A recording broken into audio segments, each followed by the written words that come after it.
o kuro-kuro ng mga bisita at panauhin o mga anchors o host sa programang ito ay sarili at tanging opinyon at pananaw ng mga nabanggit at hindi opinyon o pananaw ng Aliw Broadcasting Corporation, mga producers o mga namamahala ng Aliw Broadcasting o anumang organisasyon na affiliated sa network at kailanman ay hindi iniendorso ng Aliw Broadcasting Corporation ang mga nabanggit na opinyon at pananaw sa programa. Pinoy! Gising na! Basta kami pumasok. 4:16 na. Mga balitang gigising sa'yo sa Pinoy Gising! Headlines. For the first time in forever, ngayon po ay ang huling araw sa buwan ng Setyembre 2025. September 30 na po ngayon. Bakit first time in forever? Alamin nyo dito sa ating mga headlines.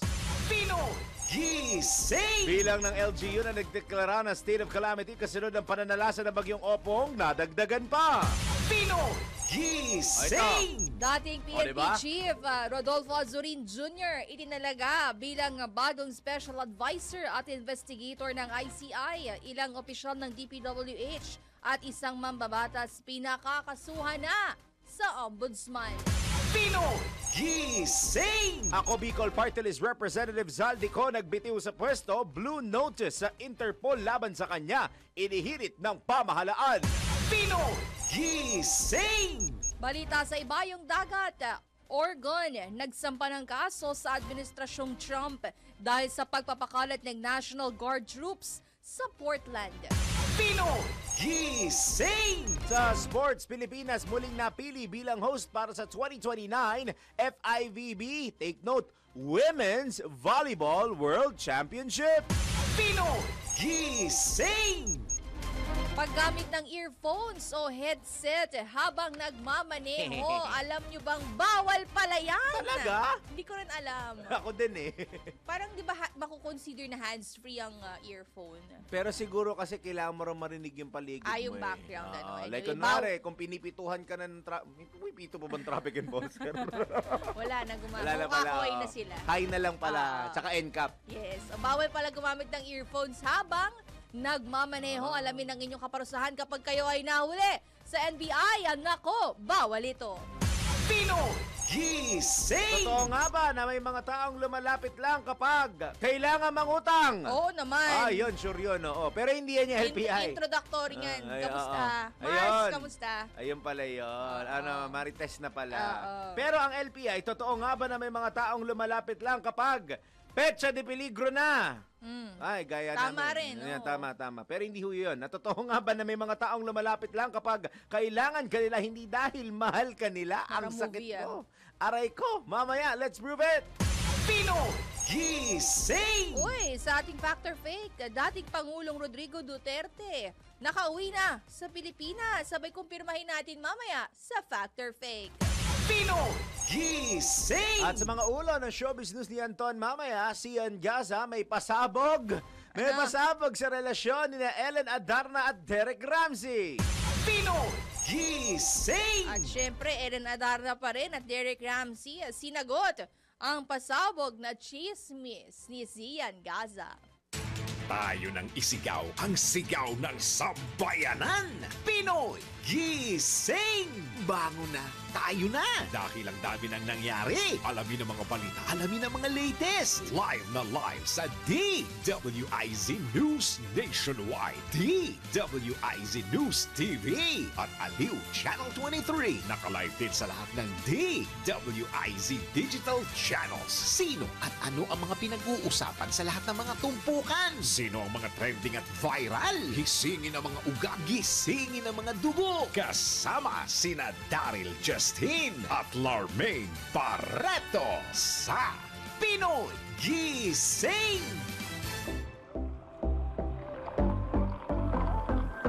Ay, mga hunters! Ayun na, ha? Hindi. Yung isa pa. Oo, favorite nila na to. Favorite nila, studio people, nila Wiwa. Oo, yung mga ganun. Yung soda, pinalitan nila ng ibang word eh. Ay, ako sabihin, mahirap na. Off-air ko na lang sasabihin. Alam na nila Wiwa to, nila Ricky, nila Harold. si Gilbert, hindi po si Gilbert Pertes, may cameraman din pangalan si Kuya Gilbert din. Gilbert. Tsaka lalo na si Jay, nung pinilitan nila yung soda, Papa J. alam niyo na si Papa Jay, lapitin. Hindi, siya yung lumalapit. Sabay lumalapit. Kala ko lapitin siya. Ay, nako, marami nagulat. Bago ako matapos Factor Kapon, Rumelyebo ka senyor, biglang pumutok ang balita nag-resign si Zaldico. Oo nga eh. Oo, doon nangyari iyon. Ha? Kasi alam mo, parang nung nag-resign si Zaldico, meaning, hindi na siya pwedeng habulin ng House of Rep. Yeah. No? Mm-mm. So, magiging na to, DOJ's case na. Kaya nga 'di ba hinahabol na nila ngayon magkaroon ng notice, Pero ng blue grabe, notice no? for so, that. meaning kung ikaw si Zaldico Aha. at nag-resign ka, meaning, there's something Yeah. wrong, no? Kasi hindi niyo tinatanong sa akin ni Gia Kasi pag kahapon. malinis ang konsensya, ba't wala kang ginawa? Duwi ako, sige. Tsaka ano yung kinalulungkot Nagbasan mo? tayo ng resibo. Oo. Tingnan mo, like for example, hindi ko lang baka ko lang to. Wala akong narinig na term kay Martin Romualdez nung siya'y bumaba bilang speaker na nalulungkot siya pero kinakailangan niyang gawin.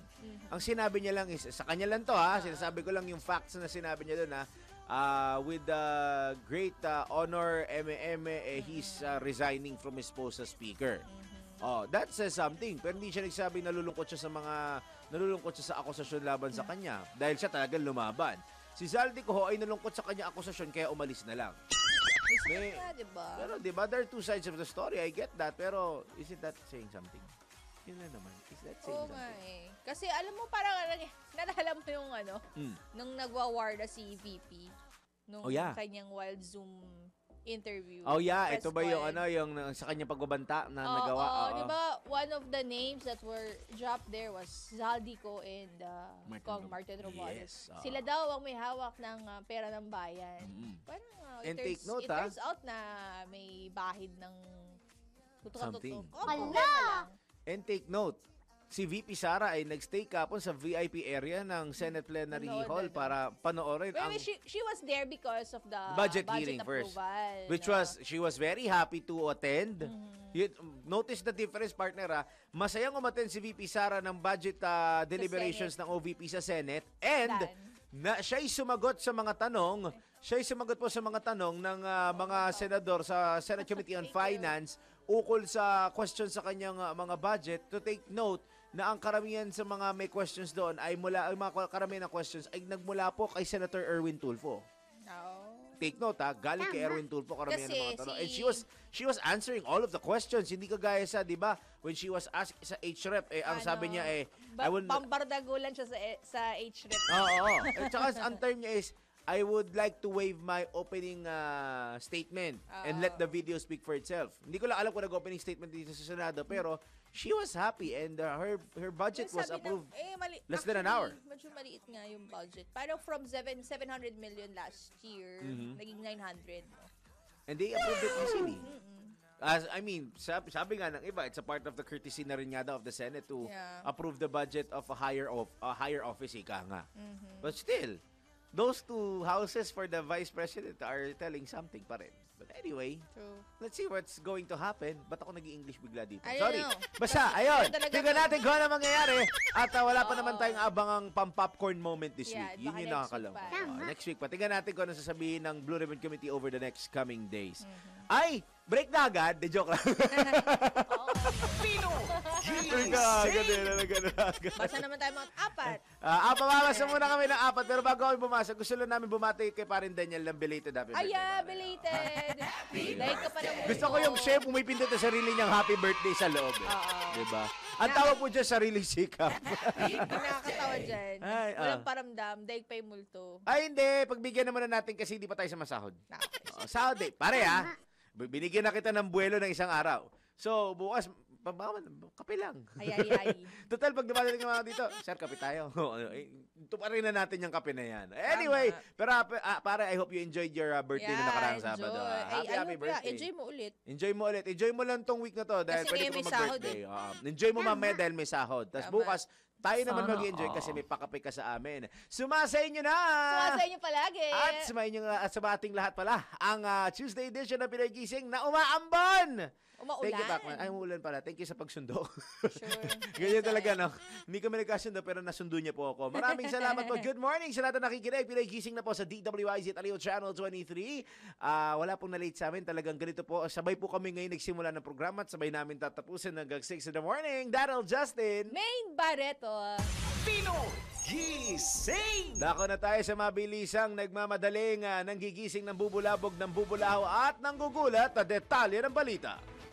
Pinoy Gising! Pumalo na po sa 53, 53 ang bilang ng mga lungsod at munisipalidad na isinailalim sa state of calamity kasunod ng epekto ng magkakasunod na bagyong Nando, Mirasol at Opong. Batay sa ulat ng National Disaster Risk Reduction and Management Council, 29 sa mga ito ang mula sa Region 2, 21 sa Region 5 at 1 sa Regions 1, 6 at Bangsamoro Autonomous Region and Muslim Mindanao o BARM. Idineklara ang state of calamity sa mga lugar na ito upang mas maging mabilis ang paggamit ng resources ng pamahalaan para tulungan ng mga residente at mga lugar na labis na sinalanta ng mga kalamidad. Pinoy Gising! Nagdeklara ng state of calamity ang buong lalawigan ng Romblon kasunod ng pananalasa ng bagyong Opong at Habagat. Batay sa datos ng Provincial Disaster Risk Reduction and Management Office, pumalo na sa 11,377 individuals o 3,412 families ang apektado sa nasabing probinsya na inilikas sa iba't ibang evacuation centers. Umabot naman sa mahigit 14,000 kabahayan ang totally damaged mula sa 17 bayan nito. Apektado rin ng 53 classroom sa nasabing lalawigan kung saan 14 ang naiulat na tuluyang nawasak. Samantala, isinailalim na rin sa state of calamity ang bayan ng Mansalay sa Oriental Mindoro. Ayon sa MDRRMO, sumampa na sa 30 kabahayan ang totally damaged at mahigit 260 o 260 naman ng partially damaged. Mayroon ding napaulat na mga nawawala sa Mindoro Strait na patuloy pa ring pinaghahanap ng PCG Rescue Team. Kaugnay nito, nanawagan ng dagdag tulong mula sa national government ang pamunuan ng mga nasabing lugar upang mapabilis ang pagtugon sa pangangailangan ng kanilang mga residente. Pinoy Gising! Usaping kalamidad pa rin, tiniyak po ni Social Welfare and Development Secretary Rex Gatchalian na hindi pababayaan ng pamahalaan ang Masbate matapos itong lubhang tamaan ng bagyong Opong. Ito ay matapos ipag-utos ni Pangulong Ferdinand Marcos Jr. kay Secretary Gatchalian na pangunahan ng relief operation sa lalawigan at iyaking natutugunan ang pangangailangan ng mga pamilyang apektado. Batay po sa ulat, umabot na sa mahigit 41,000 families o mahigit 150,000 individuals mula sa 454 na barangay. Mahigit 7,000 pamilya o mahigit 7,000 pamilya naman ang pansamantalang nasa mahigit 300 evacuation centers. Sa ngayon, ipinamamahagi na ng ahensya mga nakapreposition na family food packs. Bukod dito, inatasan ng Pangulo ang DSWD na magpadala ng karagdagang 140,000 boxes ng FFPs sa mga apektado ng bagyong Opong. Dagdag pa ni Secretary Gatchalian, handa ang kagawaran na magbigay ng emergency cash transfer para makatulong sa pagkukumpuni ng mga nasirang bahay. Tiniyak din ng kalihim na iaakyat nila sa Pangulo at iba pang miyembro ng gabinete ang iba pang pangangailangan ng Masbate gaya ng pagbabalik ng kuryente at tubig, pagsasaayos sa mga nasirang paaralan at evacuation centers at pagbibigay ng kabuhayan mula sa Department of Agriculture at Department of Labor and Employment. Pinoy Gising! Samantala, itinilaga o inappoint ng Malacanang si dating Philippine National Police Chief General Rodolfo Azurin Jr. bilang bagong Special Advisor at Investigator ng Independent Commission for Infrastructure o ICI kasunod ng pagbibitiw sa pwesto ni Baguio City Mayor Benjamin Magalong. Ayon sa Office of the President, sisimulan ni Azurin ang tungkulin nito matapos maisaayos ang personal at administrative arrangement. Nagpasalamat naman ng palasyo kay Mayor Magalong sa naging kontribusyon nito sa pagpapanatili ng integridad at kredibilidad ng ICI. Tiwala ang administrasyon na magagamit ni Azurin ang kanyang karanasan at pamumuno upang higit pang mapalakas ang mandato ng komisyon na isulong ang transparency at panagutin ang mga gumamit ng pondo ng bayan sa maling paraan. Pinoy Gising! O siya, ilan pa lang yan sa mga balitang dapat natin pag-usapan at alamin sa araw at oras na ito. Alas 4:31 na po ng morning. Iba pa nagiinit at nagbabago mga balita sa pagbabalik ng Pinoy Gising! Pinoy Tayo po'y nagbabalik sa Pinoy Gising sa DWIZ at Aliw Channel 23 sa oras po natin na alas 4:34 na ng magandang at maulang Tuesday morning. Baron Daniel, tanggap muna tayo ng mga report. DWIZ Patrol Report. Senator Bongo handang pabawasan ng pondo ng kanyang opisina para sa OVP. Oh, may sacrifice pala dito. Alamin natin detalye. Patrol 19, Celio Ortega Bueno. Handa si Senator Christopher Bongo na pabawasan ang pondo ng kanyang opisina sa susunod na taon at ilipat ito sa Office of the Vice President. Ayon kay Senator Go, kung pahihintulutan ay pwedeng bawasan ang kanyang budget para ibigay sa OVP upang madagdagan ang pondo ng mga magagandang programa ng Vice Presidente. Sinabi naman ni Senate Majority Leader Juan Miguel Zubiri na maaaring gawin sa amendments sa plenaryo ang paglilipat ng pondo ni Go sa OVP. Para naman kay Senator Jinggoy Estrada, total ay sinasabing may malaki silang budget insertion na ay bigay na lamang ito sa Vice President. Samantala, pinababalikan naman ni Senator Erwin Tulfo ang 39 million pesos na tinapya sa OVP budget upang mas marami pang maabutan ng tulong ang tanggapan. Iginit naman ni Senator Amy Marcos na kumpara sa mga basura na naglalaman ng bilyong-bilyong piso mula sa flood control projects, marapat lamang na maibigay sa OVP ang kanilang pondo para hindi naman naaabot pa ito sa 1 billion pesos. Ito sa Patrol 19, Celly Ortega Bueno, para sa implementadong lakas sa DWIZ, nagbabalita ng tama, naglilingkod ng tama. Maraming salamat. Anong number? 19. Ayan. Patrol 19, Celly Ortega. Bueno, hindi ko pa, namimix and, parang Jollibee, namimix and match ko yung number. Very good ka, Amy. Yan. Ayan. Si Amy Besibam. Ayan, basta yan. So, talatawag pa tayo ng Patrol Report. Kaligtasan ni dating Pangulong Duterte sa ICC binatikos ni VP Sara. Alamin natin ang detalye mula kay Patrol 38, Jen Patrolya. Naniniwala si Vice President Sara Duterte na hindi na kaya ng International Criminal Court na i-secure ang kanyang ama na si dating Pangulong Rodrigo Duterte. Ayon kay VP Sara, pagmamalupit ang ginagawa ng ICC sa kanyang ama dahil sa pagkulong sa dating Pangulo kahit wala pang petsa para sa trial at confirmation of charges na to. Binigyan din ang Vice Presidente na hindi pa nahahatulan ng dating Pangulo pero tila ikinulong na ng ICC. Nabatid na kay makailan lang ay sinabi ni VP Sara na natagpuan ng walang malay ang kanyang ama sa silid dito sa ICC Detention Facility. Ako si Patrol 38, Jen Patrolya nag-uulat sa himpilang may todong lakas DWIZ, nagbabalita ng tama, naglilingkod ng tama. Pinanonood kami pero wait lang. Ngayon naman, security screening sa Iloilo Airport. Ipinatanggal na ng DOTR kung YOY. Alamin sa report ng Patrol 45, Raul Esperas. Para mas lalong gumaan at mapabilis ang pagbiyahe ng mga kababayan natin sa Iloilo Airport ay ipinag-utos ni Acting Secretary Giovanni Lopez na tanggalin ang initial security screening sa Iloilo Airport. Paliwanag ni Secretary Lopez na katulad sa paliparan sa Maynila ay wala na ring security screening sa pagpasok ng paliparan. Ito ay base na rin sa kautusan ni Pangulong Marcos na pagaanin ang pagbiyahe ng mga manlalakbay sa sasakyang panghipapuwid at pinapayuhan naman ang mga pasahero na maging security conscious at report agad sa mga otoridad kung mayroong kahinihinala o mga questionabling bagahe na iiwan sa ating paliparan.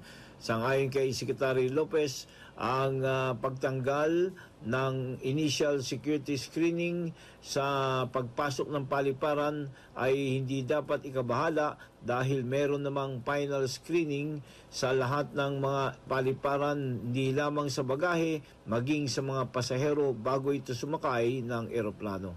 Raul Esperas, Patrol 45, nagbabalita ang tama, naglilingkod ng tama, Sempil May Todo Lakas, DWIC. Kapag may bagong balita, naka-on air, agad-agad, DWIC Patrol Report. Samantala, ronda naman tayo sa probinsya. Ronda Probinsya. Negosyante arestado sa anti-drug operation sa Pamplona, Cagayan. Alamin natin ang detalye mula kay Kuyang Ronald Idol Domingo. Arestado ang isang 44 years old na negosyante matapos ang matagumpay na implementasyon ng search warrant sa paglabag sa Republic Act 9165 o Comprehensive Dangerous Drug Act of 2002 sa barangay Badingit, Pamplona, Cagayan. Ang operasyon ay ikinasa ng pinagsanib na persa ng Pamplona Police Station sa panguna ni Police Major Llewellyn T. Guzman, Officer in Charge, kasama ang 2nd Cagayan Provincial Mobile Force Company, katuwang ang Philippine Drug Enforcement Agency Region 2. Ang nasabing search warrant ay inilabas ng RTC Branch 12 Sanchez Mira, Cagayan. Inilala ang suspect na si Aka Kevin, 44 years old, kasal, negosyante, residente ng nasabing barangay.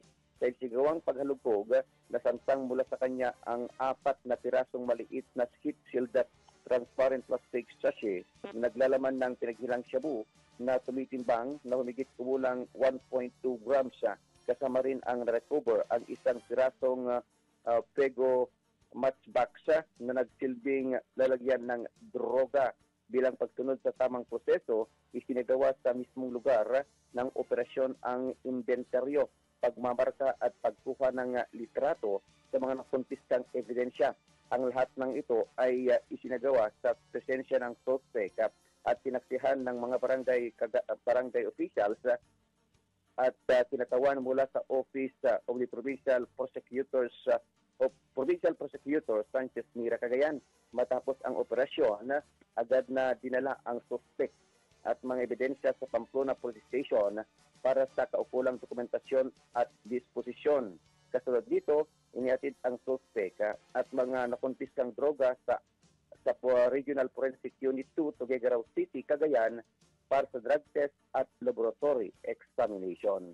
Ito ang Ronda Patrol, Ronald Idol Domingo, nag-uulat sa Simpilang May Tudong Lakas, DWIZ. Nagbabalita ng tama, naglilingkod ng tama.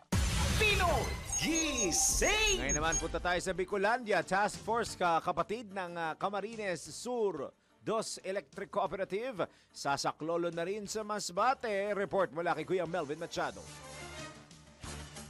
15 araw hanggang 1 buwan pwedeng manatili sa lalawigan ng Masbate ang grupo ng Task Force kapatid ng Camarines Sur 2 Electric Cooperative na tutulong sa restoration ng mga natumbat na putol-lakawad ng kuryente dahil sa bagyong Opong. Ito ang binigyang linaw ni Mr. Raner Bukay, ang tagapagsalita ng Casureco 2. Ayon kay Bukay, 2 team ang kanilang ipinadala sa lalawigan ng Masbate na may isang boom truck operator at 2 utility vehicle. Pangunahing tututukan umano ng taga Casureco 2 ang sakop na linya ng Masbate Electric Cooperative o Maselco. Ito ang Ronda Patrol, Melvin Machado para sa Impilang May Tonong Lakas, DWIZ. Nagbabalita ng tama, naglilingkod ng tama. Pinoy Gising. Ayun, Samantala, ronda muli tayo sa probinsya. Sa norte, street-level individual arestado sa buy-bust operation sa Enrile, Cagayan. Alamin natin ang detalye mula kay Kuyang Ronald Idol Domingo. Arestado ang isang street-level individual sa sigawang anti-illegal drug buy-bust operation ng kapulisan sa barangay 4 Enrile, Cagayan. Kinilala ang suspect na si Aka Reynolds, 38 years old, may asawa, construction worker, college level at presidente ng barangay San Jose, Enrile, Cagayan. Batay sa ulat, ang operasyon ay pinangunahan ng Enrile Police Station sa pamuno ni Police Captain Christopher Dawan, Deputy Chief of Police, kasama ang Regional Drug Enforcement Unit 2 at 202nd Maneuver Company at Regional Mobile Force Battalion 2, katuwang ang PIDEA Region 2. Dito na-aresto ang suspect matapos sa makuhanan ng 3 piraso ng heat-killed transparent plastic sachet na naglalaman ng hinalang shabu na ibinenta niya sa isang operatiba na nagsilbing puzzle buyer. tinatayang may timbang na 0.0 grams ang mga nasamsam na droga. Bukod dito, nakonfiska rin mula sa suspek ang isang piraso ng totoong 1,000 peso bill na may serial number EB455238 na ginamit bilang bypass money, 5 piraso ng 1,000 bodel money na may parehong serial number na E9461912 at isang unit na kulay itim na Honda GTR 150 na motorsiklo. Kasunod nito, dinala sa Enrile Police Station ang suspek at mga ebidensya para sa kaukulang dokumentasyon at tamang disposisyon. Sa ngayon, inihanda na nga ng kapulisan ng kasong isasampa laban sa kanya kapag labag sa Republic Act 9165 o Comprehensive Dangerous Drug Act of 2002. Ito ang Ronda Patrol, Ronald Idol Domingo, nag-uulat para simpilang may tudong lakas, DWIZ, nagbabalita ng tama, naglilingkod ng tama. Nagbabalik po ang Pinoy Gising sa oras na 4:51 ng maganda at medyo maulang umaga, no? Samantala, ronda naman tayo sa probinsya. Ronda Probinsya! Sa norte, corn production sa Cagayan Valley, pinalakas ng Department of Agriculture Regional Field Office 2. Alamin natin ang detalye niyan mula kay Kuyang Ronald Idol Domingo. Pinalakas ng Department of Agriculture Regional Field Office 2 ang produksyon ng mais sa lampak ng Cagayan sa pamagitan ng panaliksik at paghusay ng binhi sa Cagayan Valley Research Center. Ayon kay Paul Vincent Balao, Corn Program Focal Person, mas maraming magsasaka ang tumututok sa hybrid corn para sa animal feed, ngunit layunin ng DA na muling pasiglahin ang pagtatanim ng puting mais sa rehiyon. Inutos ni Regional Executive Director Rosemary Aquino ang pagpapahusay ng kalidad ng puting mais mas kaaya-aya sa lasa, itsura at mas matibay laban sa peste upang mapanatili ang kakayahan makipagsabayan ng rehiyon sa puting o sa white corn production. Bilang suporta, itinaga ng DA ang 100 hektaryang lupain sa Alcala, Cagayan bilang demo area ng recommended corn production technology upang ipakita sa mga magsasaka na maaari ring maging kapakipakinabang ang pagtatanim ng puting mais gamit ang tamang teknolohiya. Ito ang Ronda Patrol, Ronald Idol Domingo, nag-uulat sa simpilang may tudong lakas, DWIZ. Nagbabalita ng tama, naglilingkod ng tama. Pinoy Gising! Ngayon naman sa ating NBI, paggamit po ng suot ko ngayon. Eto, earphones yung mga nakikinig sa radyo o yung headset, habang nagmamaneho, bawal pala i-touch. Ay nako, alamin ang pwede maging parusa pag ginawa nyo iyan sa NBI. Nako, bawal ito. Alamin kung bawal o hindi. Dahil kung di mo alam to, kaso ang kakaharapin mo sa NBI. Nako, bawal ito. Paggamit ng earphones o headset habang nagmamaneho? Nako, bawal ito. Sa gitna ng traffic sa kalsada, karamihan ay nagpapalipas ng oras sa pamamagitan ng pakikinig sa musika. Ngunit paano kung tinakpan mo ang iyong tenga gamit ang earphones at hindi nabuo ang atensyon mo sa kalsada? Nako, alam mo bang labag sa batas yan? Batay sa Republic Act No. 10913 o Anti-Distracted Driving Act, mahigpit na ipinagbabawal sa mga motorista ang paggamit ng anumang mobile communications device o electronic entertainment device habang nagmamaneho, lalo na kung wala namang emergency. Ayon sa batas, ikinukonsiderang electronic entertainment devices ang mga sumusunod: earphones o headset, portable audio players, at Bluetooth earpieces. Ang sinumang lumabag ay maaaring magmulta ng mula 5,000 piso hanggang 20,000 piso, 3 buwang suspensyon ng lisensya o pagbawi ng lisensya. Kaya sa lahat ng motorista, hindi sapat ang 2 kamay sa manibela. Kailangan din ang buong atensyon at pandinig sa kalsada. Maging disiplinado para hindi ka masabihan ng, nako, bawal ito. Pinoy Gising! Yun bawal pala i-touch. Ay, yan So, hindi na mag-headset. Correct. Bawal talaga. Bawal pala. Sa Okay. while driving. Tama. Now we know. Yes, Thanks. now we know. Thank you, Angelo. Thanks, Gar. Samantala sa ating showbiz, Sian Gaza may pasabog sa relasyong Ellen at Derek Ramsey. At syempre, Ellen Adarna at Derek Ramsey sinagot din ang pasabog na chismis ni Sian Gaza. Alamin natin ang detalye kung ano ba yung mga pasabog na yan, kung mabango ba yan o mabaho. Ay, mabango ata. Mula kay Mima Anton. Mga latest na pinag-uusapan, mga latest na pinagchichismisan. Pinoy Gising Showbiz Spotted. Good morning, everyone! Good morning. Hi! Maulan. Yes, maulan. May kayakap ka ba? Ay, lagi naman, kahit mainit. Ay, oo. Kayakap ko ang problema. Ayun lang. Lalo pag walang pera. Yes. Ayan na naman siya. Oy. Weh. Para palang nag-landing na ano yan, no? Correct, oo. Ayan. Anyway, magandang araw, good morning everyone. And syempre, narito na ang aking mga balitang showbiz. Nako, matindi ngayon ang balita ha, tungkol dito kay Sian Gaza kontra kay Ellen Adarna at Derek Ramsey. Nako, dito sa, ano ba aking unang balita? Ayan, may pasabog. Ayan. Sasalita. At gusto niya malaman kung mabaho o mabango daw, sabi ni Larmaine. Ang pasabog? Oo. Nako, matindi ang Ay, pasabog. matindi. Ayun. Oo, kasi ipinost itong Sian Gaza na di umano ha, ay nakita. Ang pangit ng damit ko. Okay lang yan, maganda ka naman eh. Kasi parang wala akong dibdib. Di ka nagbra. Kalimutan mo na naman. Kasi ito na nga, may pasabog si Sian Gaza dahil di umano ay nakita itong si Derek Ramsey, mga kaibigan. Dito po naman sa isang bar sa Japan na lasing. Saan? Sa Japan? Sa Japan. Oo, sa Japan.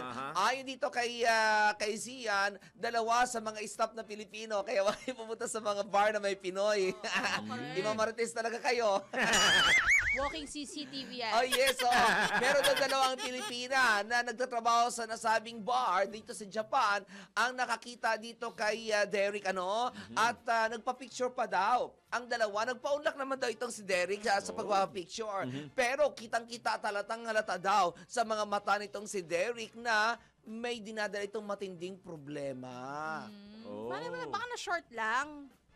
Si Derek, ma-short? Oo, Milyonaryo yun eh. Walang dalang pera sa bar. They forget. Nakalimutan. Ay, may dalang credit card. Kaya ako lang ang dala, nakalimutan. Yung pala iniisip. Ayan, Kala ililibre siya. O yan, oo. Pero ito na nga, no? So, ayon dito kay, itong si, kay Sian, kawawa daw itong si, itong si Derek. Mukhang kawawa daw ito, talagang lulugo-lugo ito at umaasa daw siya na madaling makamove on itong si Derek mula sa paghiwalay nilang dalawa nitong si Ellen Adarna. So kinumpirma ni Sian Gaza na hiwalay, pero tayo hindi pa natin kinukumpirma dito, no? Pero alam naman natin na kapag itong si Sian ay nagbalita ng hiwalayan, talagang hiwalayan talaga, no? Oo. Pero sabi nga nitong si Sian, umaasa siya na madaling makamove on itong si Derek mula sa paghiwalay nila ng isang tao, sabi niya, na pinagbuhusan niya ng sobrang atensyon at pagmamahal sa loob ng 4 na taon. Sabi niya gano'n. Kaya sabi niya, sana daw, at saka yung anak pa rin daw, matindi kasi di umano ay ayaw daw ipakita nitong si Ellen, ang kailang anak, dito kay Derek. Kung kaya itong si Derek daw ngayon, kay kanino? Derek. Kay Derek? Derek. Kung kaya ito si Derek daw ngayon ay sobrang lumong-lumo daw sa nangyayari sa kanyang buhay. Ayan. Sad naman talaga. Ay, naku, Oo, yan ang matindi, di ba? Mapasabog ito si Sian. Samantala, benengga din naman, sinagot nitong si Ellen Adarna ang pasabog nitong ang blind item nitong Sian Gaza. Kasi una nag-blind item si Sian. Okay. At sinabi nitong si Sian na mautak, nahiwalay na nga ang isang bilyonaryo, isang bilyonaryo na celebrity at isang sikat na celebrity pa rin. Na ang tinutukoy niya dyan ay sina Derek Ramsey nga at saka si Ellen Adarna. Di umano ay mautak itong si girl, ayon dito kay Sian Gaza, mautak daw itong si girl dahil di umano hindi nito pinakasalan itong si itong si John Lloyd Cruz. Oo, dahil wala naman daw itong maipapamana, wala naman daw itong yaman. Samantalang sa loob lamang daw ng ilang buwan na pagkakakilala kay Derek Ramsey ay pinakasalan kaagad nito dahil alam daw ni Ellen na bilyonaryo itong si Derek. Sabi niya gano'n. Sabi niya dito na pinagplanuhan, pinagplanuhan, mautak. Sabi niya gano'n. Oo. Dahil dito kung kaya't binengga siya nitong si Ellen, kung saan sinabi ni Ellen na ang bilyonaryo, sabi niya, ang kilala ko lang na bilyonaryo ay ang mga Diskaya, mga Villar, Zubel, mga Ayala. Yan daw ang mga bilyonaryo na kilala niya. Pero sabi niya gano'n, ipinagtanggol din itong si Ellen, itong si John Lloyd Cruz, kung saan sinabi ni Ellen na wag daw ismulin itong si John Lloyd Cruz dahil sabi niya gano'n, mayaman si John Lloyd, hindi ako sure kung hanggang ngayon kasi wala ng proyekto eh.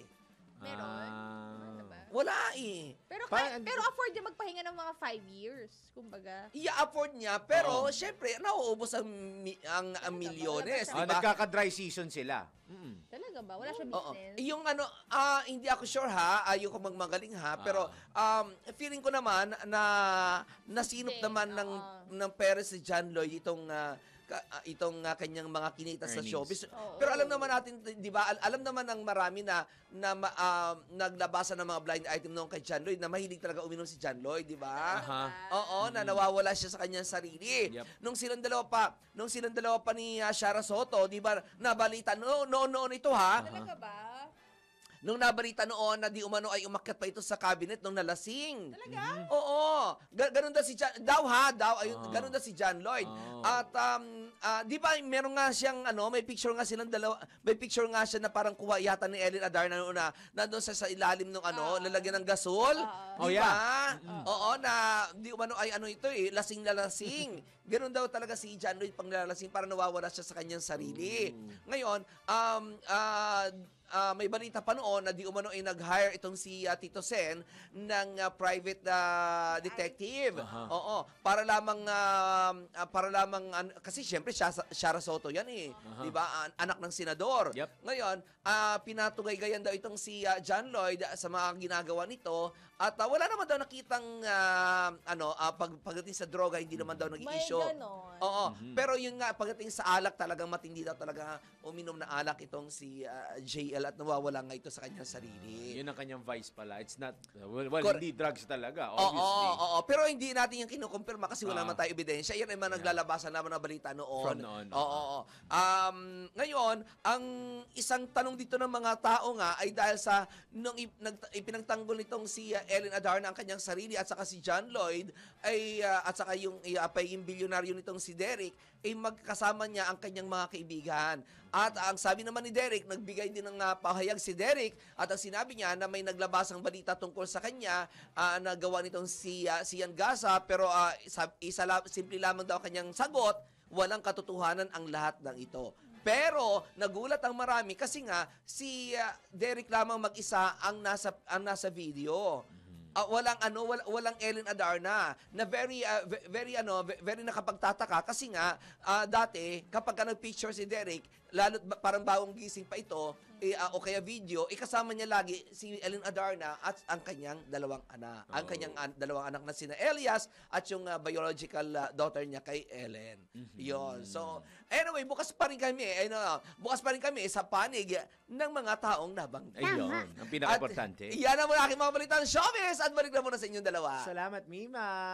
Anton, sa iyong showbiz news this first hour. May kasamang finger hat. Diskaya. Sabi nga ni may nagsabi na isang artista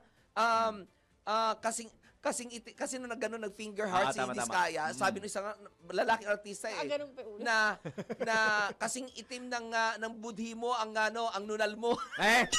Oo nga pala, meron siya dito ba malapit ka sa labi. Don't forget na ganyan siya, ibig sabihin kailangan gandahan mo ang memes ni Larmaine. Ayan. Yun ang bilin, gandahan ang memes. Alam mo, kahit papangitin mo yan, maganda na talaga yan. Yeah, ayun naman pala. Yan. Sweldo ngayon, kailangan ng kape! Oo, at saka syempre, Lumala kasi sumisigaw bigla, no? Ay, sandali, si birthday na binati mo daw si birthday Sino? boy. Si Papa Daniel. Papa Daniel! Nung Sabado. birthday mo na. Nung Sabado. Oh, Belated na. ay talaga? Oo, Sabado. Oh, ay, hindi ko kasi masyadong close yan kahit bayaw ko yan Jowa ko yung kapatid yan Ang brother niya, jowa ko Ay, yun naman pala. O, pare, kaya bukas, huwag mo kalimutan yung kape namin, ha?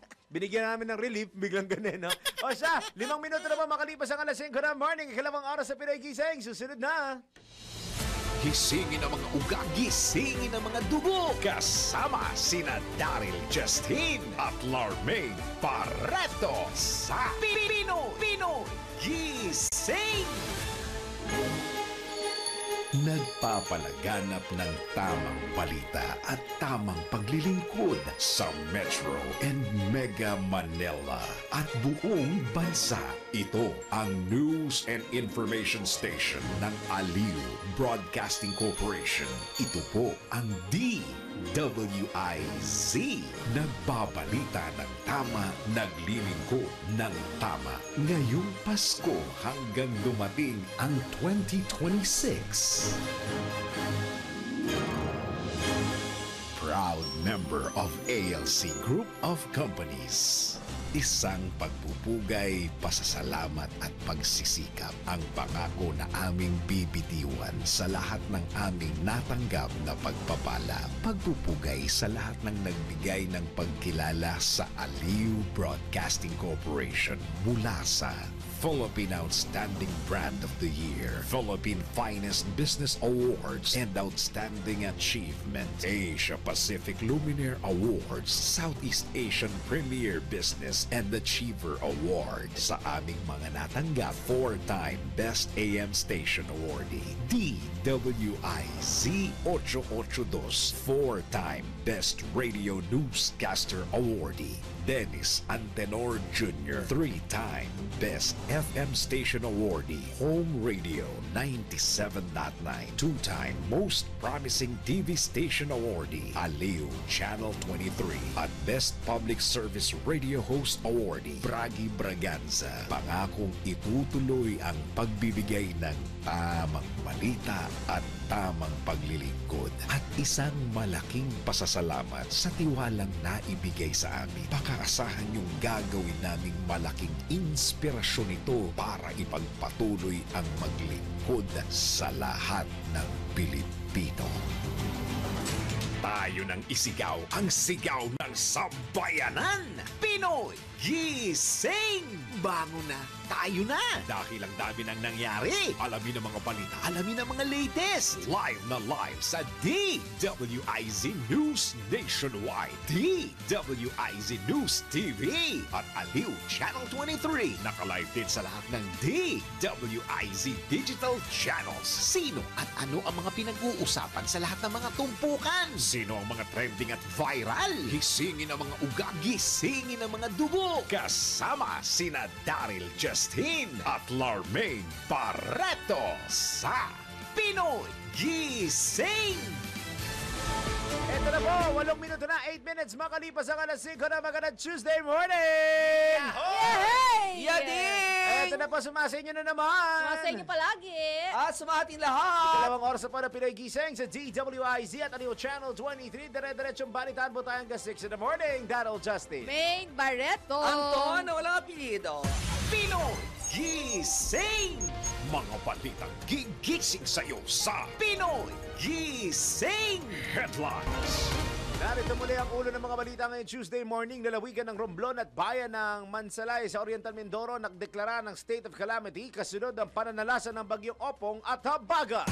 Pinoy Gising! Pagtatalaga kay dating PNP Chief Rodolfo Azurin Jr. bilang bagong Special Advisor at Investigator ng ICI, suportado ng House Infracom.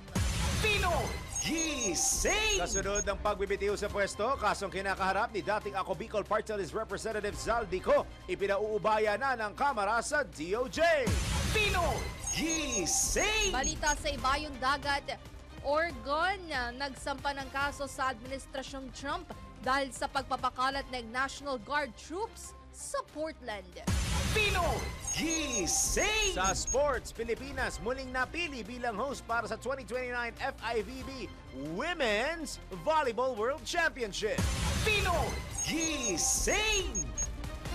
Sa ating Let's Prove It, totoo nga ba na may mga taong lumalapit lang kapag nangangailangan? Alamin natin na mamaya sa Let's Prove It.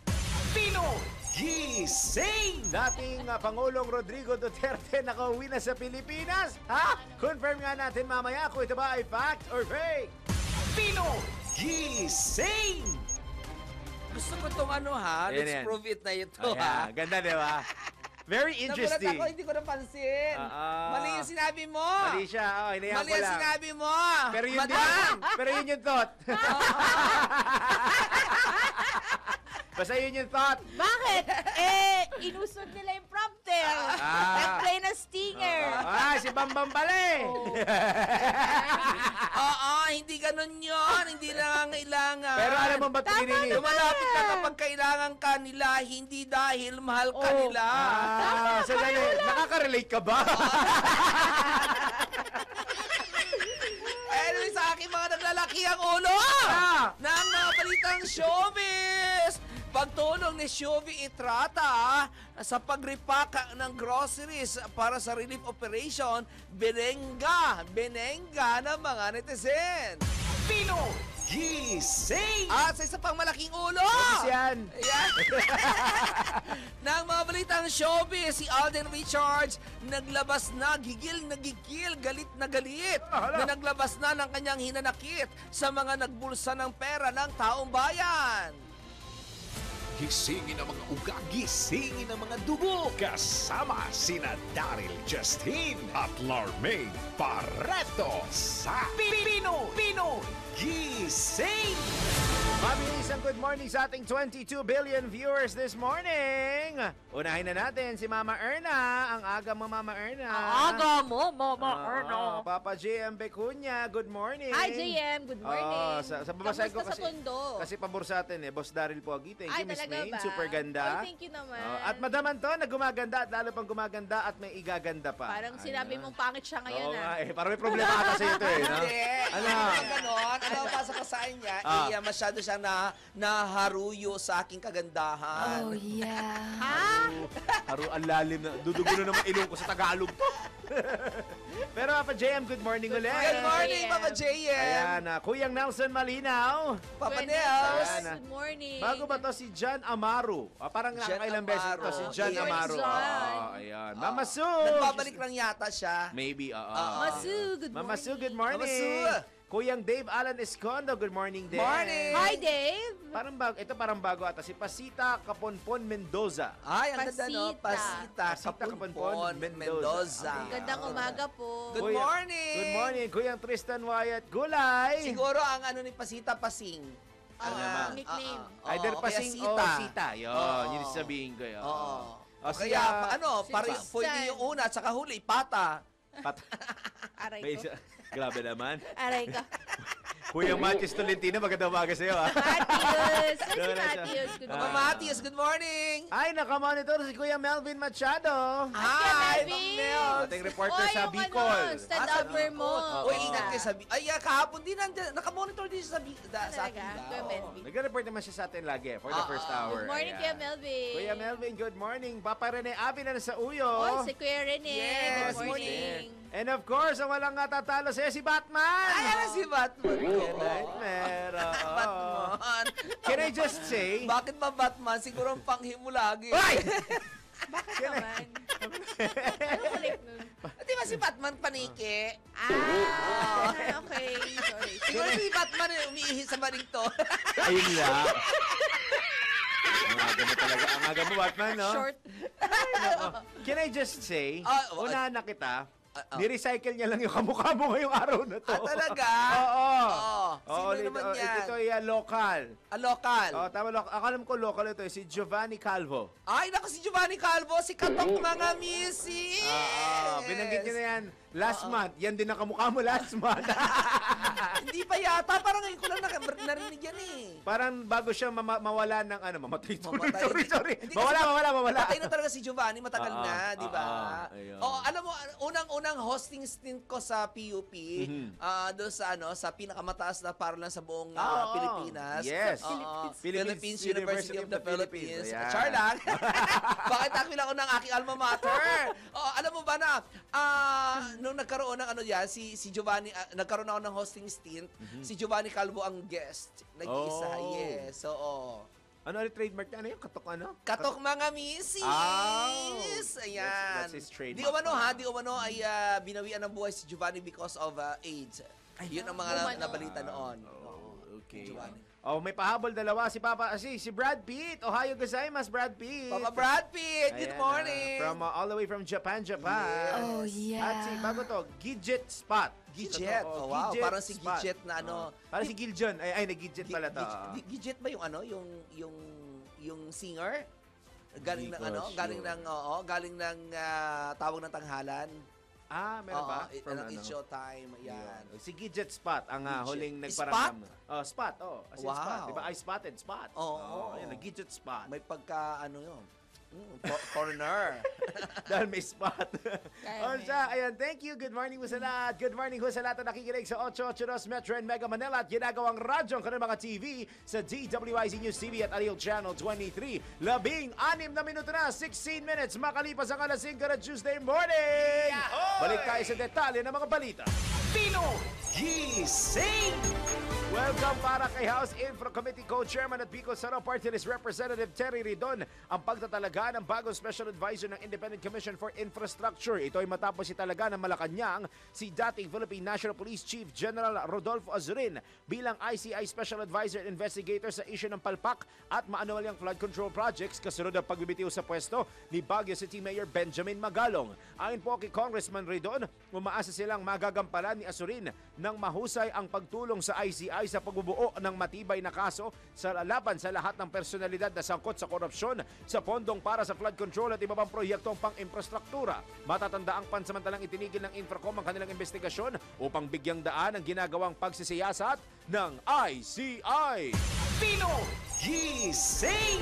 Samantala, humahanap na ng solusyon ng Independent Commission for Infrastructure o ICI na babalanse sa pangangailangan ng transparency at proteksyon sa karapatan ng bawat isa sa gitna ng panawagang isa publiko ang kanilang pagdinig sa maanumalyang flood control project. Ayon kay ICI Executive Director Brian Keith Hosaka, batid naman nila ang mga hiling na i-live stream ang kanilang mga hearing pero nais din nilang maiwasan ang trial by publicity lalo ng media. Ipinaliwanag ni Hosaka na layunin ng mga initial hearings sa ngayon ay magkaroon ng case build-up para sa criminal, civil at administrative action. Ang mga kaso anyang ito ay kalaunay ire-refer sa mga kinauukulang ahensya para aksyonan gaya ng ombudsman. Tiniyak naman ni Hosaka na tatalakayin nila sa komisyon ang mga panawagang isa publiko ang pagdinig. Pino Gising! Ito yung isa sa mga nanggulat sa ating kahapon. Nagbitiw na sa pagkakongresista si Ako Bicol Party List Representative Elizalde Co. Ibinahagi ni Co sa kanyang Facebook page ang liham na ipinadala niya kay House Speaker Faustino Bogie D. III at House Committee on Ethics and Privileges Chairman Jonathan Clement Abalos. Ayon kay Co, ginawa niya ang lahat para magampanan ang kanyang tungkulin para sa mga Pilipino at masakit para sa kanya ang mabitiw sa pwesto. Dagdag pa ng kongresista, tinimbang niya ng mabuti ang desisyon at isinaalang-alang ang isinaalang-alang ang ari-arian. Isinaalang-alang po ang ikabubuti ng kanyang pamilya at ng mga taong patuloy niyang pinaglilingkuran. Iginit ni Ko na nakatatanggap na ng banta ng buhay ang kanyang pamilya kaya mabuting magbitiw na siya sa pwesto. Pino Gising! Kaugnay na balita, nakipag-ugnayan na ang Department of Justice sa International Criminal Police Organization para masubaybayan si dating Ako Bicol Party List Representative Saldico. Sinabi ni Palace Press Officer Yusek Claire Castro na humiling ng blue notice ang DOJ para matunto ng kinaroroonan ni Ko na idinawit sa anomalya sa flood control projects. Ayon kay Yusek Castro, hihintay na lang ang tugon ng Interpol sa hiling na ito. Nilinaw naman ng opisyal na ang blue notice ay hindi pag-aresto kundi pag-monitor lamang kung saan nagpupunta ang isang individual na iniimbestigahan sa kasong kriminal.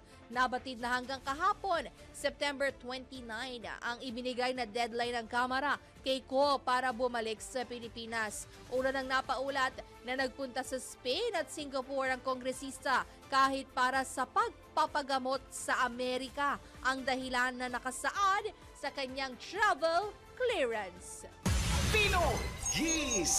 Pinakakasuhan po ng Independent Commission for Infrastructure o ICI sa Office of the Ombudsman si dating ako Bicol Party List Representative Elizaldico, ilang opisyal ng Department of Public Works and Highways Region 4B at SunWest Incorporated. Ito'y kaugnay sa palpak na flood control project na nagkakahalaga ng 289.5 million pesos sa Nauhan, Oriental Mindoro, kung saan napag-alaman na ang mga steel sheet piles na ginamit ay may habang 2.5 hanggang 3 meters lamang sa halip na 12 metro batay sa kontrata. Ayon pa kay ICI Executive Director Brian Hosaka, kabilang sa inirekomenda nilang kasuhan sina DPWH Regional Director Gerald Pacanan Seso III, Assistant Regional Director Jean Ryan Altea, Ruben Santos, Construction Division Chief Dominic Serrano, SunWest President Aderman Angeline Alcazar at iba pa. Inirekomenda ng ICI sa Ombudsman na tukuyin kung may posibleng paglabag ang mga nasabing individual sa Anti-Graft and Corrupt Practices Act, Malversation and Falsification sa ilalim ng Revised Penal Code, Government Procurement Reform Act at Code of Conduct for Public Officials and Employees. Nilino ng ICI na magsusumite pa sila ng mga karagdagang ebidensya sa loob na 15 araw upang makatulong sa investigasyon at masiguro ang integridad ng pondo ng bayan. Abiso po sa mga motorista. Abiso sa'yo. Asahan na ang dagdag bawas sa presyo ng mga produktong petrolyo ngayong araw. Ayon sa mga kumpanya ng langis, bababa ng napakalaki. Yan! 20 kalaki? centimos. Ay, wow. Laki nga. Very 20 helpful. centimos, bababa po na 20 centavos kada litro ang presyo ng gasolina. Habang tataas naman sa 90 centavos. Ay, ang laki! Tataas po Yan! sa 90 Shout out! centavos. ang kada litro ng diesel at kerosene. Arangkada na ang mga pagbabago sa presyo ng produkto ng langis. Ngayon pong alas 6 ng umaga. 39 Mamaya, yan minutes. na, alas 6 ha. Samantalang alas 6 naman po ng, umaga mamaya yung mga malalaking kumpanya, except po sa clean fuel na magpapatupad mamayang alas 4:01 ng hapon. Sinabi naman ng Department of Energy na ang naturang dagdag bawas sa presyo ng petrolyo ay bunsod ng tensyon sa iba't ibang bahagi ng mundo. Partikular na ang pag-uudyok ng US sa mga bansa sa Europa na tigilan na ang pagbili ng krudo mula sa Russia. Malaking tulong. Ay, ano. Kainit Malaking tulong. Malaking. Oo naman. 20 centavos. 20 centavos. Ilan din yun? Maliliit na 5 cents. Ganun naman. Apat na ganun yun, ha? Malaki may titipid sa space. Naloka ako. Anyway. Sa iba pa natin mga balita sa oras na ito ay nakasuhan ni Senator Francis Cheese Escudero si dating Speaker Martin Romualdez bilang pasimuno sa paghahain ng impeachment complaint laban kay Vice President Sara Duterte. Sa privilege speech ni Senadora Escudero, sinabi niya na ginamit ni late 1st District Representative Romualdez ang for later release funds para matuloy ang impeachment laban kay VP Sara. Anya, sa pilitang pinapirma ng dating House Speaker ang mga kongresista sa impeachment laban sa Vice Presidente dahil kung hindi anya lalagda ang isang kongresista ay hindi ilalabas ang FLR nito. Naniniwala si Senator Escudero na kaya siya ang tinatarget sa issue ng maanumalyang flood control projects ay dahil siya ang sinisisi ni Representative Romualdez sa pagkakatanggal ni Zaldico bilang House Appropriations Committee Chairman. Nais ko din pong kumpirmahin ang sinabi ni Congressman Toby Chanco na ang pag-file ng impeachment complaint laban kay Vice President Sara Duterte ginamit na paraan ni Speaker Romualdez para mag-release ng pondo nila na naka-FLR or for late release bago mag-eleksyon. Maski na alam po niya na hindi po ito kayang talakayin ng Senado hanggang sa Hunyo pa mula nung simula. Ulitin ko, ginamit ni Martin Romualdez ang FLR at ang pangalan ng Pangulong Marcos upang itulak ang kanilang unconstitutional na impeachment complaint. Sabi nila, pumirma kayo dahil kung hindi lalabas ang pondo nyo na naka-FLR bago mag-eleksyon. Subalit, Ginoong Pangulo, hindi ito umubra. Hindi ito umubra dahil tinanggihan ito ni PBBM. Sinabi niyang walang ganyang uri ng usapan at sinabi niyang hindi niya gagawin yon. Kaya't hanggang ngayon, nananatili pa rin for late release ang mga questionableng pondo nila. Napakinggan po ninyo ang bahagi ng privilege speech ni Senator Francis Cheese Escudero. Pino Gising! Siyempre may sagot. Ayan. Pinasinungalingan niya ni late Representative Martin Romualdez ang pahayag ni Senator Francis Cheese Escudero sa privilege speech nito na nagsabing siya ang pasimuno sa impeachment ni VP Sara Duterte. Ayon kay Congressman Romualdez, ang mga pahayag ni Senator Escudero ay hindi expose, kundi isang DDS script. Walaan niyang katotohanan ng mga luma at paulit-ulit na akusasyon laban sa kanya na matagal nang nakikita sa mga troll pages at mga posts sa social media. Naniniwala si Congressman Romualdez na umiiwas lang sa seryosong katanungan ng senador at hindi ipanaliwanag ang sarili mula sa mga aligasyong may kaugnayan sa flood control projects. Malinaw para kay dating House Speaker Romualdez na ang talumpati ni Escudero ay hindi tungkol sa pananagutan, kundi para isulong ang pansarili nitong ambisyon. Iginit ng kongresista na ang mga pahayag ng senador ay pagpapakita ng katapatan at serbisyo kay VP Sara at para iposisyon ng sarili bilang kaalyado ng Vice Presidente para sa 2028 elections. Nangako si Romualdez na patuloy siyang makikipagtulungan sa bawat patas na investigasyon dahil walaan niya siyang itinatago. At kung tunay na pananagutan ang hinahanap ng senador, dapat ay sa presinto na anya ito magpaliwanag. Pino Gising! Sa barangay muna dapat. Sa barangay muna. Sa tanod ka muna magpaliwanag. May blatter yan sa tanod, di ba? Bago magpulis. Ayun. Kasi pagka sinabi ng barangay na pwedeng i-areglo sa kanila, areglo na. Diba? Correct. Dami ko natutunan sa Tulpo and Chill. Di ba doon yan? Doon lang sinasabi yun, mga ganon. Ay, nako. 26 na minuto na, 26 minutes, makalipas ang alas 5 magandang Tuesday morning! Sa ating Fact or Fake, dating Pangulong Rodrigo Duterte, nakauwi na raw dito sa Pilipinas? Ha? Asan kaya siya? Pero bago ko hanapin saan, kumpirmahin muna natin kung yung claim na yan ay fact or fake. Kumalat sa social media ang video na umano'y nagpapakita na nakauwi na si dating Pangulong Rodrigo Duterte kasama ang anak niyang si Kitty Duterte. Sa video, makikita si Kitty na kinukuhala ng kanyang natutulog na ama na may caption na, "Welcome home, tatay. Lalaban tayo ulit para sa Pinas." Maraming naniwala sa claim na tuluyan ng nakalaya ang dating Pangulo. Kaya naman agad kaming nag-imbestiga kung fact nga ba ito o fake. Alamin mo na kung tama o mali, kung totoo o hindi. Bawalang peke. DWIZ, fact or fake. Sa kasalukuyan, ang video ay may 1.4 million views, 33,400 likes at 760 shares. Ayon sa caption ng TikTok user, ayoko sana i-post na nakauwi na si Lolo Diggs. Pero kung susuriing maigi, ito'y lumang post na. Ang clip ay dating video mula kay Kitty Duterte na may caption noon na, "Miss you, my favorite sleepyhead." Idinagdag lang sa post ang teksto na "Welcome home" para magmukhang nakauwi na si Duterte. Mula noong March 11, 2025, si Duterte ay nasa kustodiya ng ICC sa The Hague, Netherlands. Formal na kinasuhan ng International Criminal Court si Duterte ng 3 counts of murder, kung saan idineklarang criminally responsible siya sa iba't ibang kaso ng pagbatay noong panahon ng kanyang panunungkulan bilang alkalde sa Davao City at presidente ng Pilipinas. Patuloy naman na ipinaglalaban ng kanyang legal team ang interim release request, pero mariing tinutulan ng ICC ang kahilingan dahil sa flight risk at posibleng ma-intimidate ang mga witnesses. Kaya naman kahit kumakalat ang video sa social media, fake ang balitang nakauwi na si Duterte. At para sa Fact or Fake, Kim Gomez, nagbabalita ng tama, naglilingkod ng tama. Huwag magpapaloko, huwag magpapagancho, huwag magpapaskam. Bawal! Bawal ang peke. DWIZ, fact or fake. Pino Gising! Walay pa dito ha, sa mga naghahanap ha. Oo nga, ang dami nakalat. Nag-recycle lang ng video, tapos nilagyan pa ng, pinatungan pa ng caption. Pero that's a fake. Yeah, Ha? it's not true. Si FPRRD ay nasa Netherlands ICC, pa, nasa ICC pa rin siya. ICC.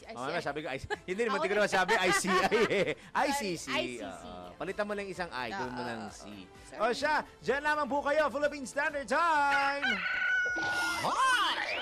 Pinoy! Gising na!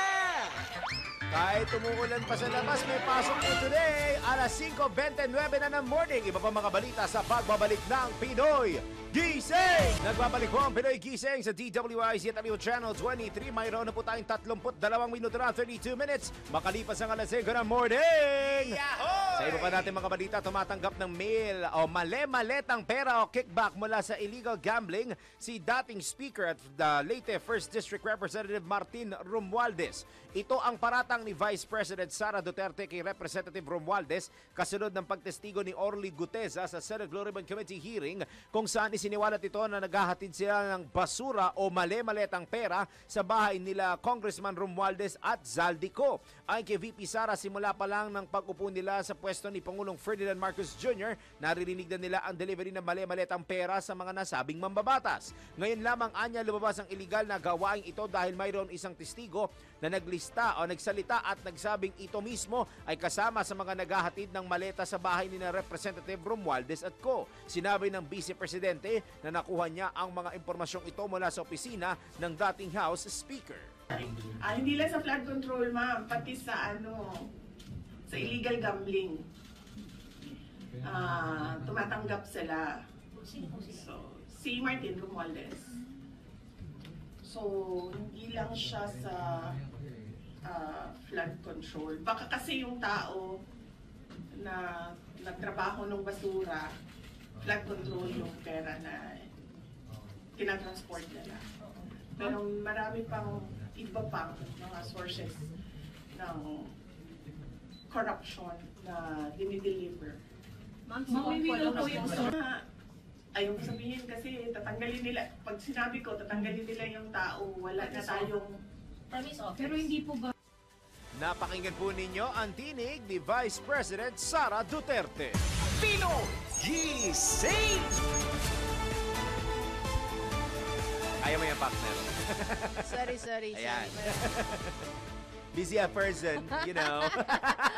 Bakit ko ginawa sa self ko ito? Kaya mo yan. Ayan tuloy. Sorry. Okay lang. Samantala, pabor naman si Navotas City Representative Toby Tiangco sa paghiling ng Department of Justice o DOJ sa International Criminal Police Organization na maglabas ng Blue Notice para kay dating Ako Bicol Party List Representative Zaldico. Ito'y kasunod ng pagkumpirma ni Palace Press Officer Claire Castro na nakikipag-usap na ang DOJ sa Interpol para matunton ang kinaroroonan ni Ko na idinawit sa anomalya sa flood control projects at mga insertion sa pambansang budget. Ayon kay Congressman Tiangco, inaasahan ang pagbabalik ni Ko sa Pilipinas kahapon o nung Lunes, September 29, alinsunod sa deadline mula sa liham ni House Speaker Faustino Boji D. III nang kansilahin ang travel clearance nito. Ngunit wala pa anyang ulat na nakauwi na ito sa bansa. Pakinggan natin si Congressman Toby Tiangco. Kung siya ay babalik, siyempre dapat niya nang sabihin kung ano ba, yung mga palatang dapat sagutin niya, di ba? Ngayon, kung hindi naman siya babalik, siguro ang pinakamaganda dyan, hindi naman sa pinangunahan ko, ang pinakamaganda is cancelahin yung passport. Ayun, dagdag pa ng kongresista, kung sakaling hindi bumalik si Ko sa itinakdang araw, which is kahapon nga, hintayin na lamang ang magiging aksyon ng Kamara tungkol dito. Pakinggan muli natin si Congressman Toby Tiangco. Yung insertions, nakita ko lang yan after March dahil doon inutusan na nahingin yung kopya. Kung hindi naman ko inutusan na hingin yung kopya, ito ako, di ba? Ayaw nga niya ito. Ngayon sa ethics complaint, siyempre inintay ko muna magpalit ng speaker dahil kung kay Speaker Martin, hindi ako naniniwala na matutuloy yung ethics complaint ko dahil wala namang ginawang hakbang yung nakauwiin siya noong nakaraang speaker, diba? Si Speaker Bolgidi ang gumawa ng hakbang na pauwiin si Zaldico. So sa tingin ko, since pinapauwi na siya, may chance na yung ethics complaint ko. Yan, narinig natin ang tinig ni Navotas City Representative Congressman Toby Tiangco. Pinoy Gising! 37 minuto na po, 37 minutes makalipas ang alas 5 na magandang Tuesday morning! Paring Aner, tanggap na tayo ng sunod-sunod na mga report.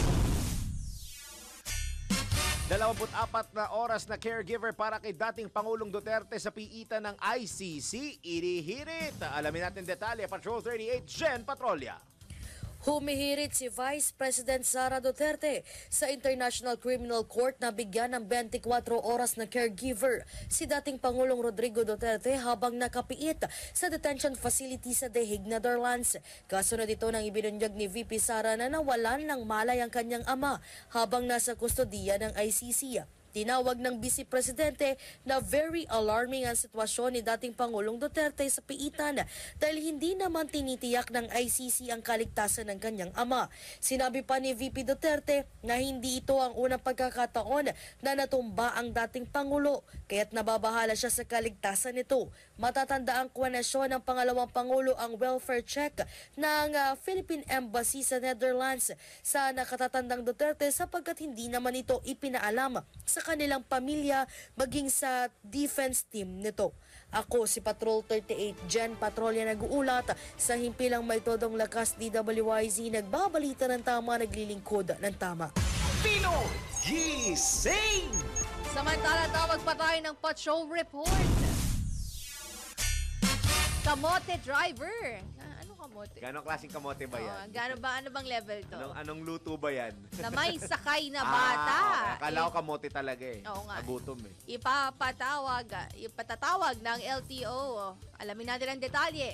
Mula kay Patrol 45, Raul Esperas. Ipapatawag na ng Land Transportation Office o LTO ang driver ng isang motorsiklo na may sakay na minor de edad na walang helmet. Sang-ayon kay LTO Chief Assistant Secretary Attorney Vigor Mendoza, ito'y matapos na makarating sa LTO ang viral na video kung saan isang driver ng motor ang may sakay na bata na walang helmet at ito ay nakaipit sa isa parang pasahero. Paalala ng LTO na lahat ng pasahero ng isang sasakyan o ang motor ay dapat naka-helmet at ipinagbabawal din sa batas ang mga minor de edad na isinasakay sa motorsiklo, kung kaya't pinatatawag na ng LTO ang driver base sa kanyang nakitang plate number nang ito ay mag-viral. Ang driver ay kailangan magpaliwanag at kapag hindi na kumbinsi ang LTO ay malamang matanggalan ito ng kanyang lisensya. Raul Esperas, Patrol 45, nagbabalita ang tama, naglilingkod ng tama sa impilang may todo lakas, DWIZ.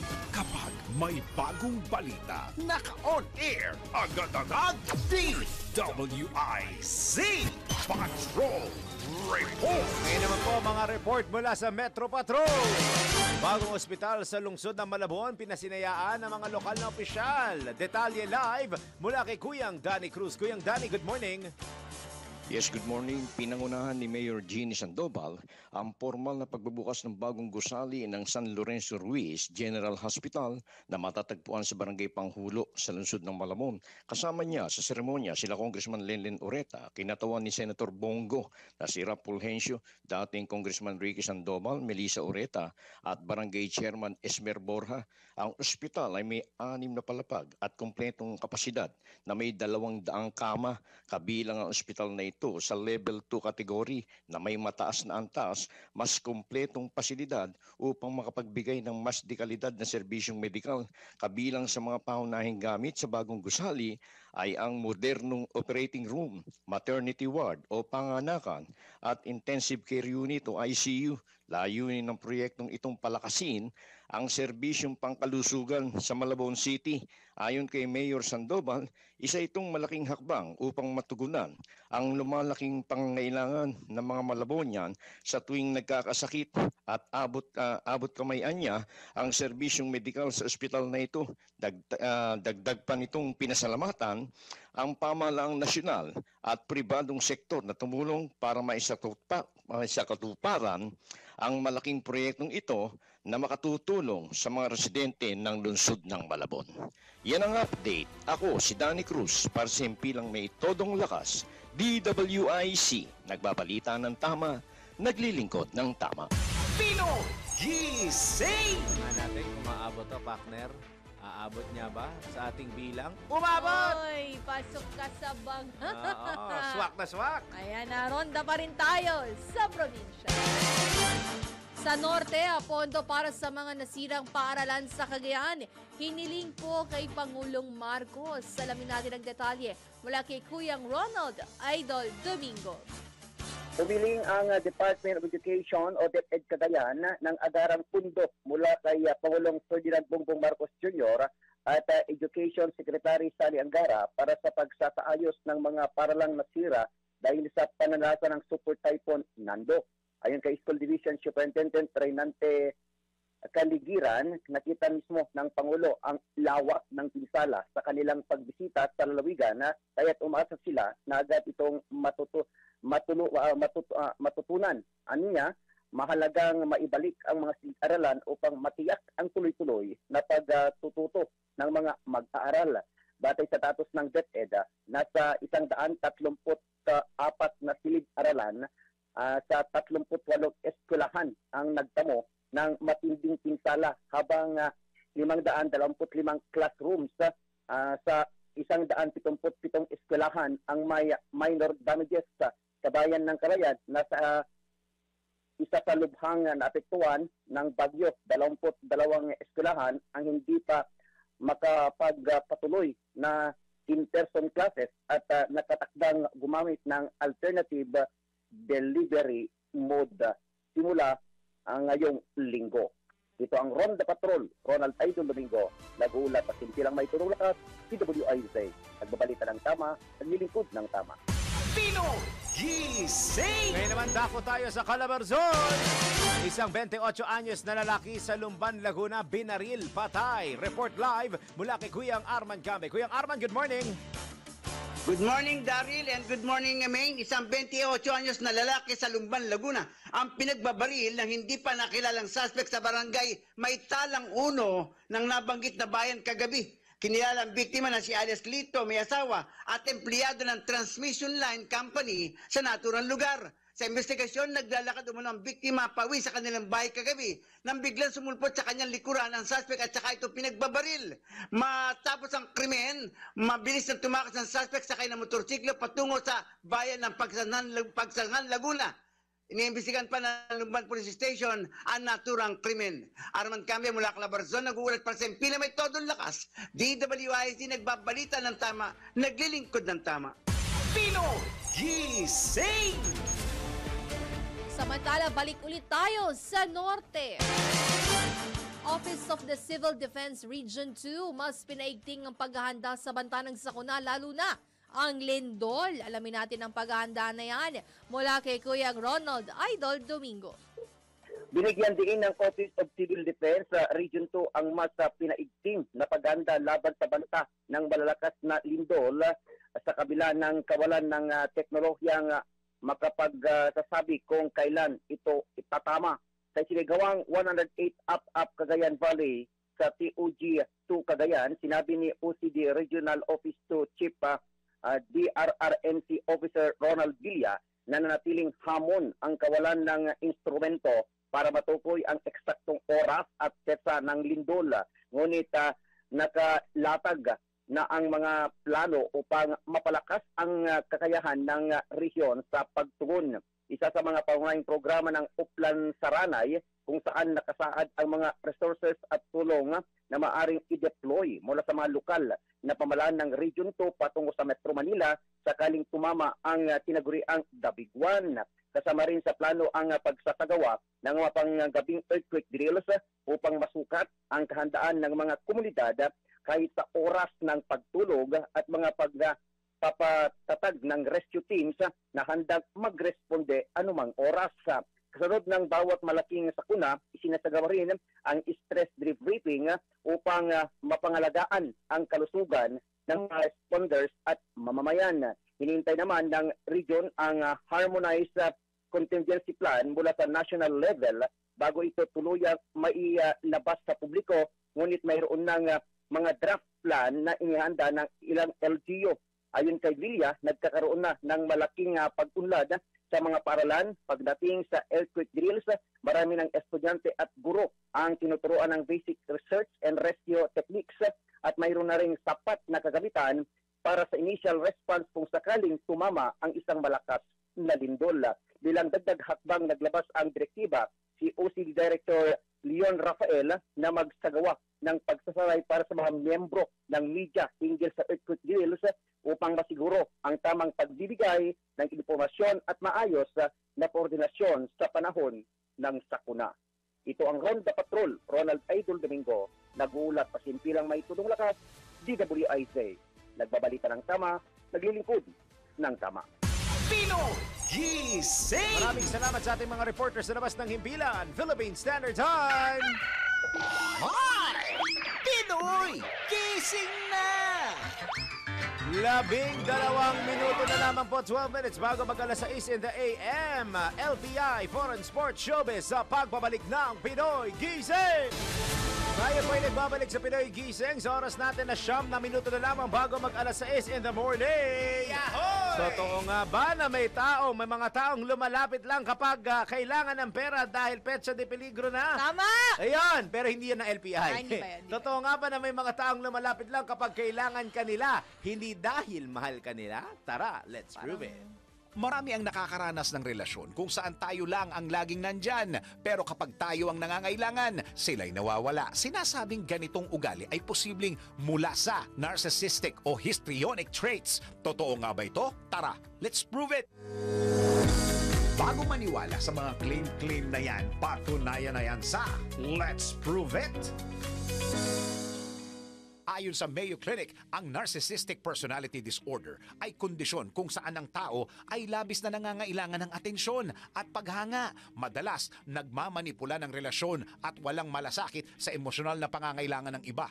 Ayon sa Very Well Mind, ang mga attention-seeking behavior ay madalas nagpapakita ng labis na emosyon, naghahanap ng papuri at gumagawa ng dramatikong reaksyon para makuha ang atensyon ng iba na maaaring magdulot ng discomfort sa paligid nila.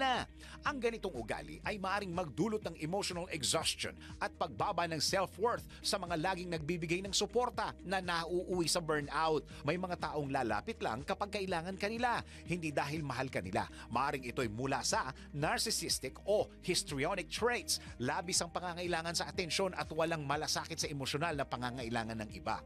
Kaya naman payo ng mga eksperto, magtakda ng boundaries, pahalagahan ng sarili, maghanap ng suporta at matutong magpatawad pero manatiling matatag upang maprotektahan ang iyong emosyonal na kalusugan. Pinoy Gising! Mga balitang dapat alam mo kahit sa labas ng bansa. DWIZ, balita sa ibang bansa. Wakey, Larmen! Woo! Kinasuhan ng Oregon Federal Government ang administrasyon ni US President Donald Trump matapos ipagutos ang pagpapakalat ng National Guard sa loob ng 2 buwan sa nasabing estado. Ayon sa Trump administration, layunin ng nasabing hakbang na protektahan ang federal property sa Oregon kung saan sinasabing nagaganap o magaganap ang mga protesta. Depensa naman ni Oregon Attorney General Don Rayfield, provocative at arbitrary ang akusasyon o ang aksyon ng pamahalaan at banta ito sa kaligtasan ng publiko. Ang naturang deployment ay bahagi ng pinalawak na troop deployment sa mga lugar sa Amerika sa gitna ng lumalawak na crackdown ng Trump administration sa illegal immigration. Pinoy Gising! Sa mundo ng palakasan, ang latest malalaman sa DWIZ Sports News. Dahil hindi umabot ang ating pare ko, good Good morning sa inyo lahat. Narito ang ating sports news. Matapos ang matagumpay na hosting ng 2025 FIVB Men's World Championship sa Manila, dito po sa ating bansa, napili muli ang Pilipinas bilang host para sa 2029 FIVB Women's Volleyball World Championship. Inanunsyo mismo ito ni Federation President Fabio Azevedo sa huling araw ng 2025 Men's Championship sa Mall of Asia Arena na ginanap po nung Sunday. Ito rin ang pinakaunang pagkakataon na gaganapin ng Women's World Championship sa bansa at ikalawang beses sa Southeast Asia ito isasagawa kasunod ng pag-host ng Thailand ngayong taon. Dahil sa Pilipinas magaganap ang torneo, nangangahulugang itong magkakaroon ng oportunidad ang Alas Pilipinas Women's Team na makapaglaro sa global stage at mabibigyan sila ng unang pagkakataon na harapin ng mga tinaguriang best team sa buong mundo. Pinoy Gising! Okay, samantala sa ating showbiz, pagdulong ni, Shuvi Etrata Shuvi sa Etrata. pag-repack na groceries para sa relief operation binengga ng mga netizen. At Alden Richards naglabas ng kanyang hinanakit sa mga nagbulsa ng pera ng taong bayan. Alamin natin sa showbiz queen. Be Golden Girl! Ano ba yung Gonna Be Golden? Iyon yung kanta ngayon. Gonna Be Golden. Show me itata, moment. Ayun lang. Ito na naman, na naman. Alamin natin mula kay Golden Anton. Mga latest na pinag-uusapan, mga latest na pinagchichismisan. Pinoy Gising! Showbiz Spotted! Ay, talaga naman golden na talaga ako, no? Kasi 53 years old na ako. Sinagot ka pala ni Batman. Anton, naliligo ako. Sagot ni Batman sa'yo, Anton, naliligo ako. Nagalit yarn. Nagalit si Batman. Hindi, ano yan, hindi yan napipikon si Batman, no? Hindi tao yan, eh. Isa siyang bat. Isa siyang bat. Anyway, totoo naman talaga, naliligo naman talaga siya kasi kaya nga siya tinawag na Batman. Tama. Diba? Batman. Diba? Naipasok ko pa talaga yun. Total, may H naman yung pangalan niya doon, Batman. Batman, ayan. Naliligong lalaki.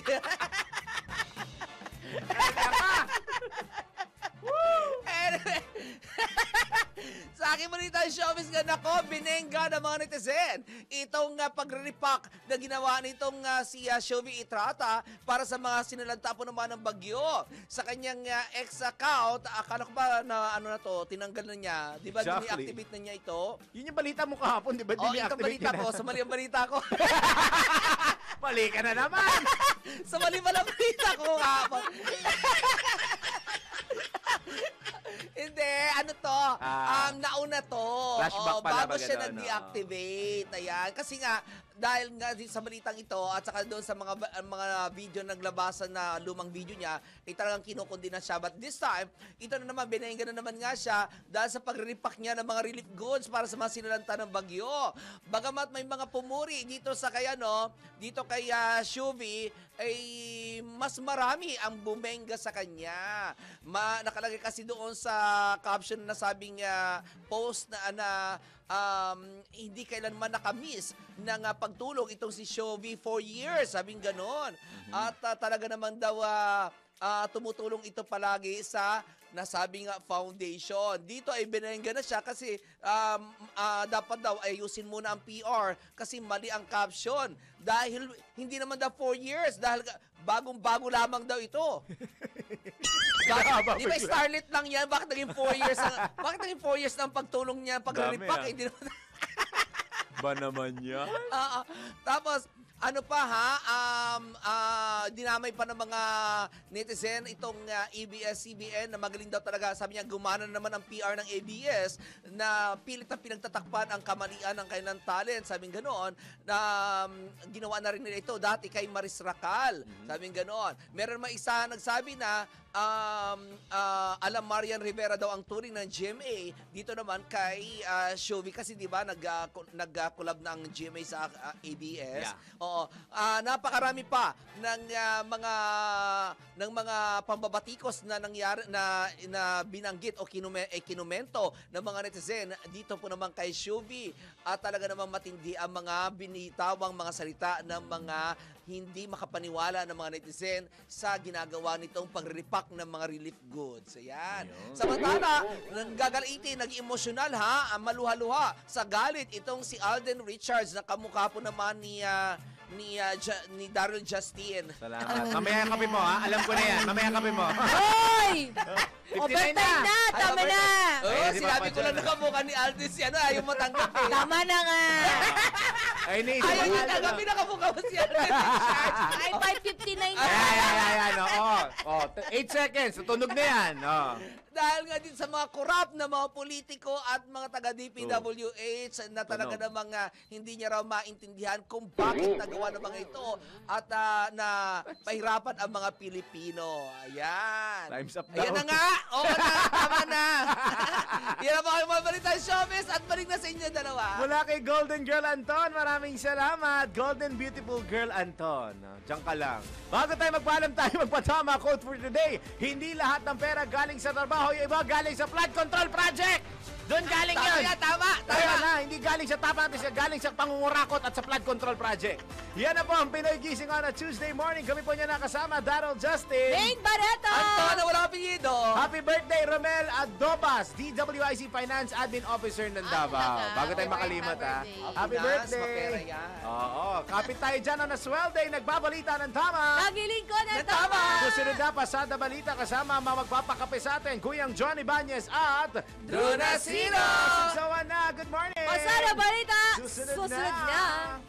Tayo nang isigaw ang sigaw ng sambayanan.